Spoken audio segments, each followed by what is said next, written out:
Okay, and once you're happy with your feathers, they weren't too hard to get those on there. I'll just show you mine.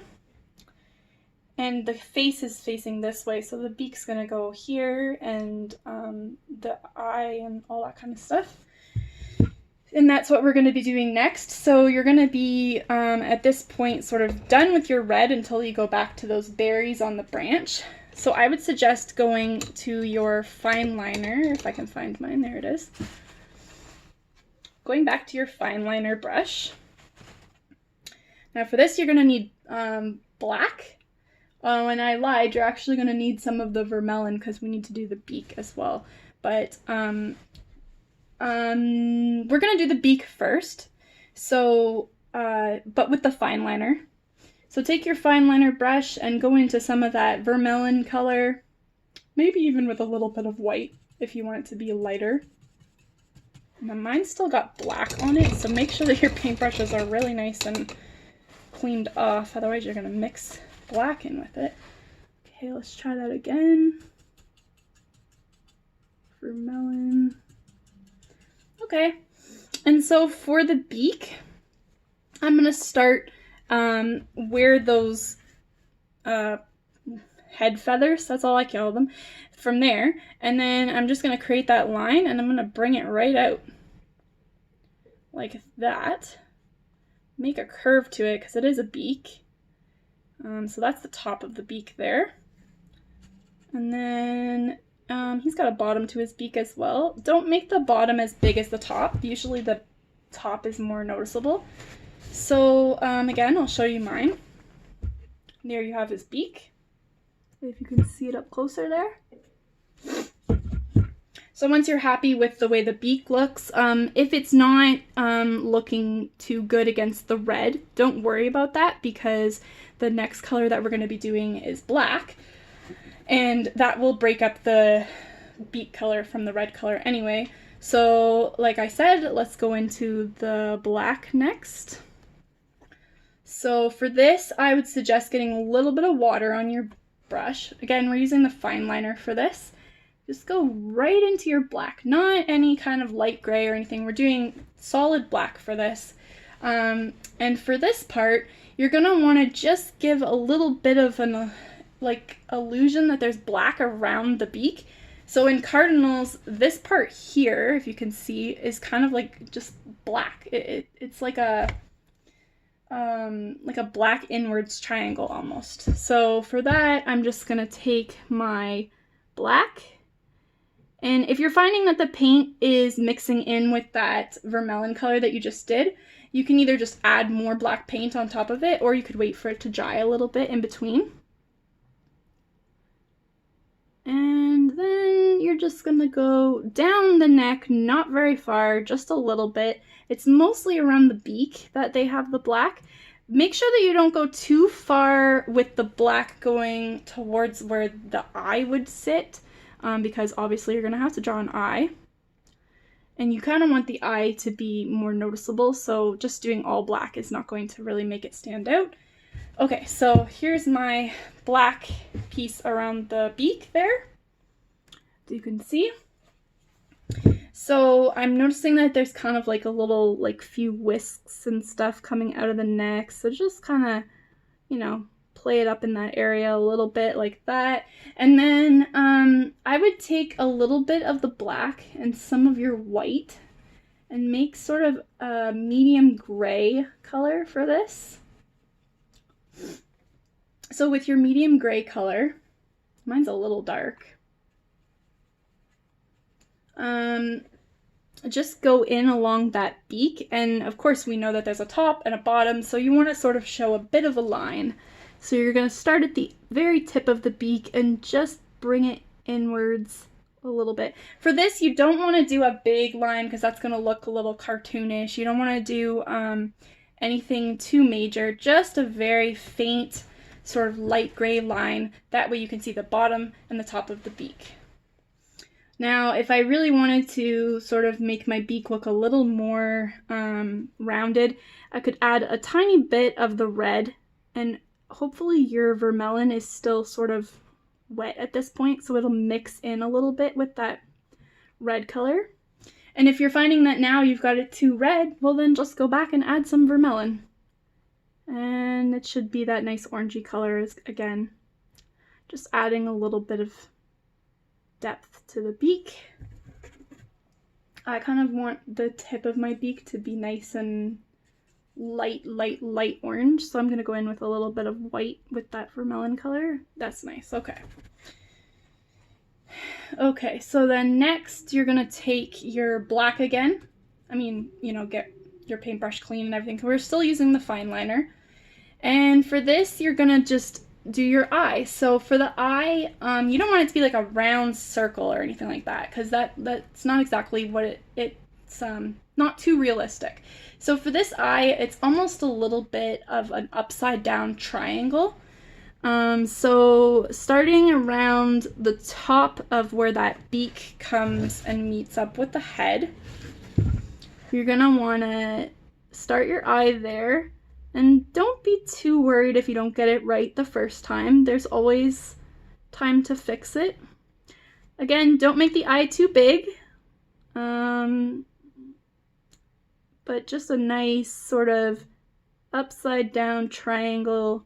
And it's kind of a rounded triangle. It's not really like a very like pointy triangle, but as you can see, I've got my eye there. And it's kind of lining up with the top of my beak. And the reason why I've put it over from the black is because we're going to take a little bit of the white color now, and we're going to highlight that eye. So the first thing you want to do is basically outline your eye with a tiny bit of white. Now, as you outline it with the white, you're going to notice that it turns the paint to a gray color. That's a good thing. You don't want it to be too crisp white. It's okay that it has a little bit of gray in it. It adds more character. So I've got my outline. I'm noticing that I just need to put a little bit more black in the center now. And if you feel that you need to, you can do that as well. And then for the actual eye itself, when we look at someone's eye, there's usually a white dot, right? So for the white dot, I'm going to suggest that you take your paintbrush.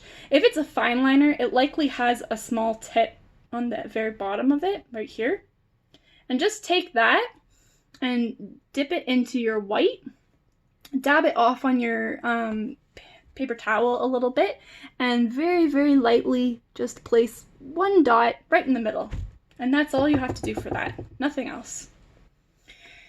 Okay, so now we've got our eye, we've got our cardinal, basically, which is great. So I'm gonna go down now and do the legs of the bird. So for this, I'm gonna take a little bit of the black, and I'm gonna mix it in with some of the vermilion, because I think that's gonna make a little bit of like an almost browny color. Am I right? I think so. Yeah, it's making kind of like a nice brown color. So keep it nice and dark for this, and then you're gonna start right where you put that mark on the branch where the feet are.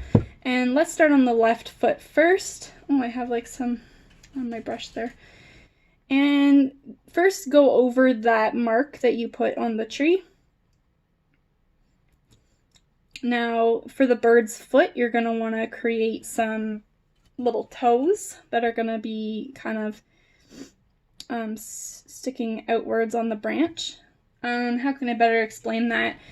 Basically like an upside down W, if you want it to have 3 toes. I would assume it has 3 toes. So then take a little bit more of that color, and then literally you're just gonna be connecting the bottom of the bird's belly to your foot in one solid line. Again, same concept as you used for branches coming off of a bigger branch. Make sure that you make it a little bit thicker right where it's meeting the bird, and a little bit thinner where it's coming out. That'll sort of give the illusion that the bird is able to withstand its weight on that leg, right? I'm finding that my bird's leg is not quite dark enough, so I'm going to go in with just a little bit of black, and I'm going to use the same rule of thumb as I did with the branches, which is that I'm going to outline just the side of the bird's leg, not the whole thing, but just the side, to give it a little bit more depth.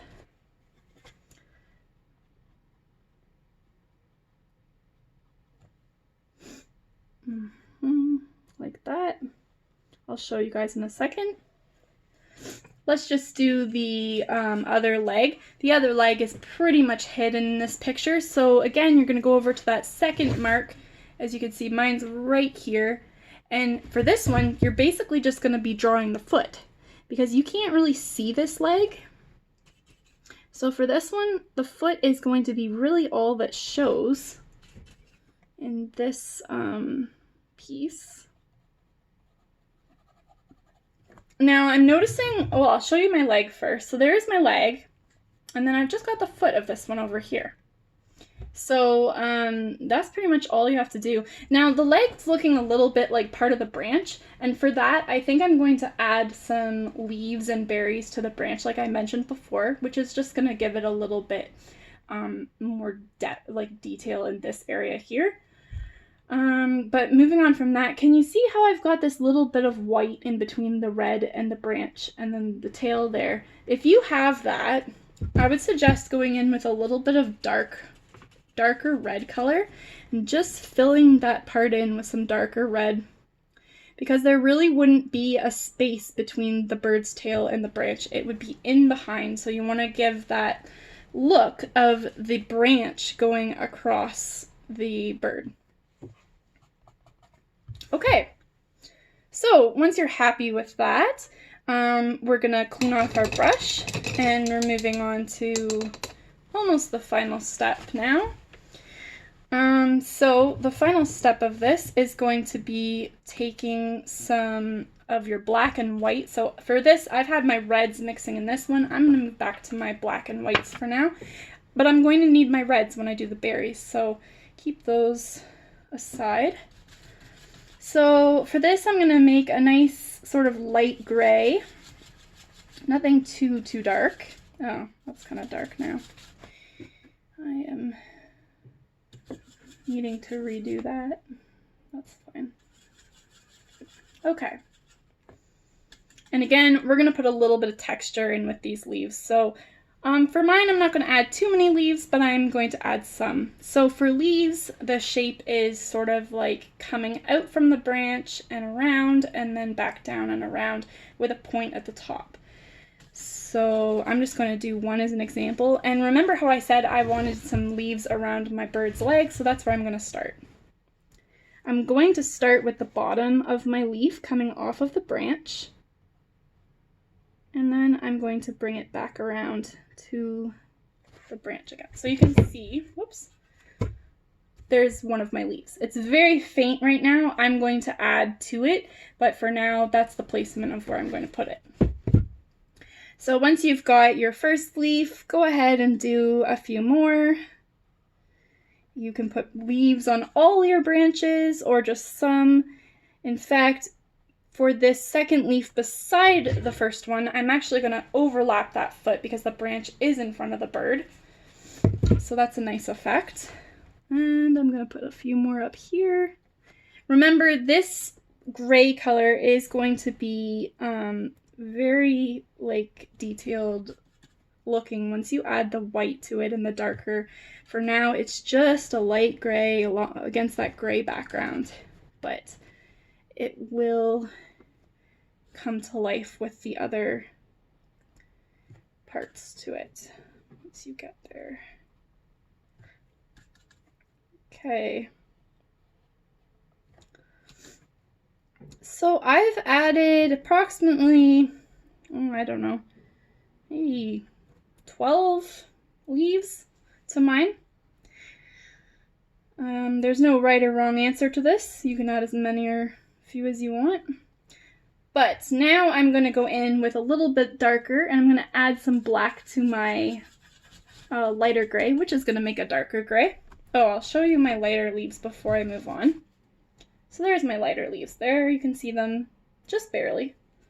once you start outlining them, they will come to life. So for this, I'm going to suggest the same thing as the branch, the same thing as the bird. Our light source is coming in from here, so you're going to want to do that dark edge on the edge furthest away from the light source. So I'm going to put a bit of a darker edge along my leaf. And then I'm going to put a line down the middle.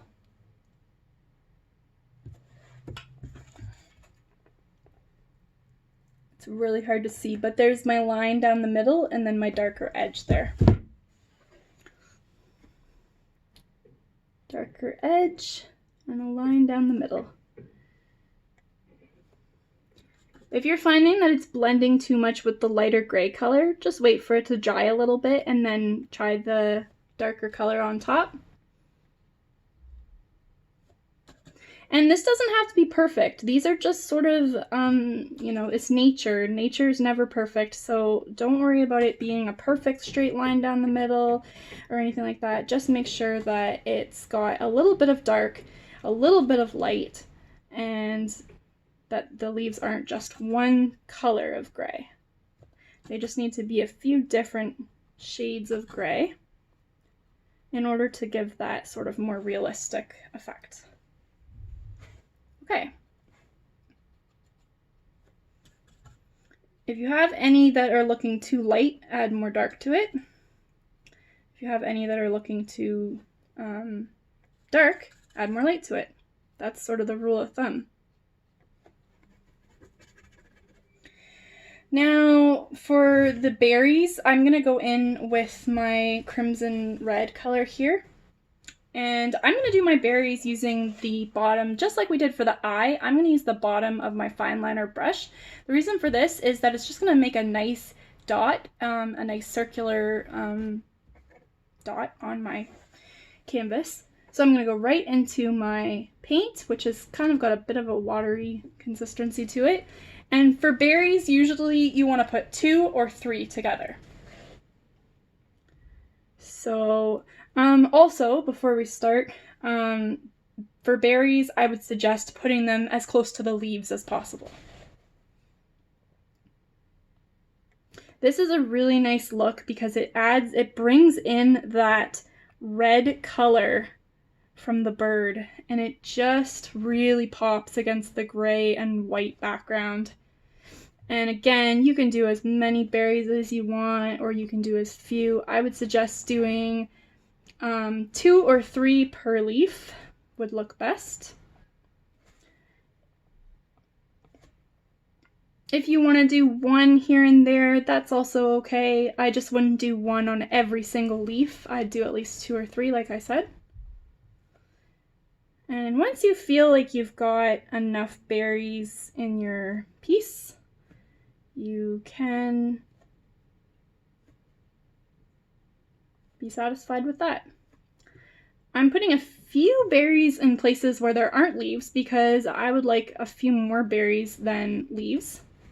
But I do have at least 1 set of berries with all of my leaves. So that's kind of a nice look. Okay, so there you have it. You can see the little red berries up against your tree. There's your bird. And you've got your vignetted background. Now the nice thing about this is you've got a nice surface. Maybe you wanted to give this as a Christmas present or you wanted to write something on it. There's enough space for that, so that's a really nice thing to be able to do. So the last thing you're going to do before you sign it, of course, is you're going to go back to your toothbrush. Again, get it a little bit wet. Make sure you tap it off on your water can, and I kind of tapped mine a little bit too much there, so I'm going to come back to that and just tap it off a little bit less. Okay, now we're going to be putting white, a nice thin layer of white onto the toothbrush. And again, this time when you do it, you're not going to want to do too much, but the nice part about this is that they are going to have a few snowflakes over the branch and over the bird, which is going to give the illusion that the snow is coming in from all angles. So again, just lightly flick. I got a nice big portion on my bird there. And I think I'm good with that. So take your finger and go into those much bigger parts where the bird, or not where the bird, sorry, just the bigger dots. Unless you like the big dots, then you can just leave them. I like to sort of get rid of the bigger ones and leave the smaller ones. And with some nice clean hands, just lightly tap, tap, tap. But this time I am going to leave a few more of the ones sort of untapped and just let them dry. And okay, so then lastly, I often sign my work with a marker, a permanent marker. If you have a permanent marker, go ahead and do that. I don't really know where one is right now, so I'm going to do mine with paint. And I'm just going to make sure that my fine liner brush is nice and pointed. I'm going to go right into my black. And as I'm doing that, I can already see it starting to separate. So for this, you're just gonna, I always sign in the right-hand corner. You can sign wherever you want. I'm gonna sign my name. Touch very, very lightly. If you're not comfortable with this step, just use a marker. That's what I would do. Mine's not exactly turning out how I wanted it to, so I'm just gonna put JB for now, and I might come back later on and fill that in with a little bit of one more thing, sorry, that I'm noticing that I was saying we were going to do and I forgot to add was the snow to the branch. So let's just do that quickly and then we'll be finished. So for this snow part, I'm going to take a clean brush, go right into the white. Make sure your brush is nice and clean for this. Get a good amount of white on your brush, and this time, instead of adding, well, just like you had added the dark to the bottom, or the bottom, yeah, the bottom of the branches, and the dark to the side of the bird, this time we're putting snow. It's going to be landing on top of the branches. So don't put snow underneath, just on top. So starting on one side of your branch, just add in a little bit of snow, and you want to make sure it's nice and thick on your brush. And a lot of the time snow will gather in corners, so if you have a branch, that's touching another branch and sort of like almost like a little corner, that's a really good place to put some snow because it tends to build up in those areas. It will also lay on top of things, so on top of little branches, on the sides of leaves. It will even land on the berries. My berries are still wet, so I'm gonna leave them with no snow, I think. But again, there's another corner, so I'm gonna fill that up with some snow. And I think I'm going to finish this off by putting a little bit of snow on top of my bird's head. Maybe he's been sitting there for a while, I don't know.